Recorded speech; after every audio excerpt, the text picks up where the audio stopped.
ಶ್ರೀ ಪರಾಭವನಾಮ ಸಂವತ್ಸರ ಕನ್ಯಾ ರಾಶಿಯ ಫಲಗಳನ್ನ ನೋಡ್ತಾ ಹೋಗೋಣ. ಈ ವರ್ಷ ಇವರಿಗೆ ಅನುಕೂಲಗಳು, ಗೌರವ, ಯಶಸ್ಸು ಮತ್ತು ತೀರ್ಥಯಾತ್ರೆಗಳಿಗೆ ಹೋಗುವಂತ ಸಂದರ್ಭಗಳು ಜಾಸ್ತಿ ಕಾಣಿಸ್ತಾ ಇದೆ. ಕನ್ಯಾ ರಾಶಿಯವರಿಗೆ ಹಿಂದೆ ಎಲ್ಲಾ ವರ್ಷಗಳ ಕಂಪೇರ್ ಮಾಡಿದ್ರೆ ಈ ವರ್ಷ ಸ್ವಲ್ಪ ಶುಭ ಸೂಚನೆಗಳು ಜಾಸ್ತಿ ಕಾಣಿಸ್ತಾ ಇದೆ. ಸಮಾಜದಲ್ಲಿ ಅವರಿಗೆ ಒಳ್ಳೆ ಹೆಸರು, ಗೌರವ ಎಲ್ಲ ಬರೋ ತರ ಕಾಣಿಸ್ತಾ ಇರೋದು.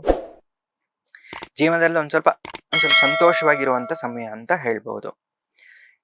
ಕನ್ಯಾ ರಾಶಿಯಲ್ಲಿರುವಂತ ಯಾರು ಉದ್ಯೋಗಕ್ಕಾಗಿ ಪ್ರಯತ್ನ ಪಡ್ತಿರ್ತಾರಲ್ಲ, ಈ ವರ್ಷ ಅವರಿಗೆ ಒಳ್ಳೆ ಕೆಲಸ ಸಿಗುವಂಥದ್ದು, ಮತ್ತೆ ಒಳ್ಳೆ ಸ್ಯಾಲ್ರಿಯಲ್ಲಿರುವಂಥದ್ದು, ಧನ ಲಾಭನೂ ಇದೆ ಮತ್ತೆ ಉದ್ಯೋಗ ಲಾಭನೂ ಇದೆ.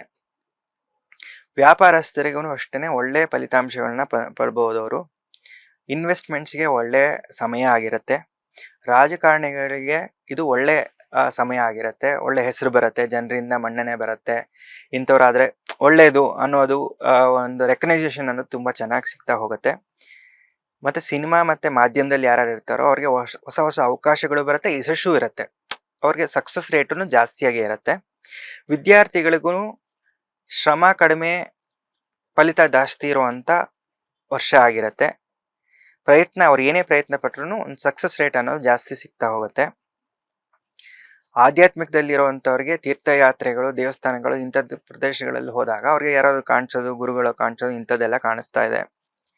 ರೈತರಿಗೆ ಇದು ತುಂಬಾ ಅನುಕೂಲವಾದ ವರ್ಷ ಆಗ್ತಿದೆ. ಒಳ್ಳೆ ಬೆಳೆ ಬರುತ್ತೆ, ಅದಕ್ಕೆ ತಕ್ಕಂತೆ ಅವ್ರಿಗೆ ಲಾಭನೂ ಸಿಗುತ್ತೆ. ಮಹಿಳೆಯರಿಗೆ ಆದಷ್ಟು ಕುಟುಂಬದ ಬಗ್ಗೆ ಹೆಚ್ಚು ಕಾಳಜಿ ವಹಿಸ್ತಾರೆ.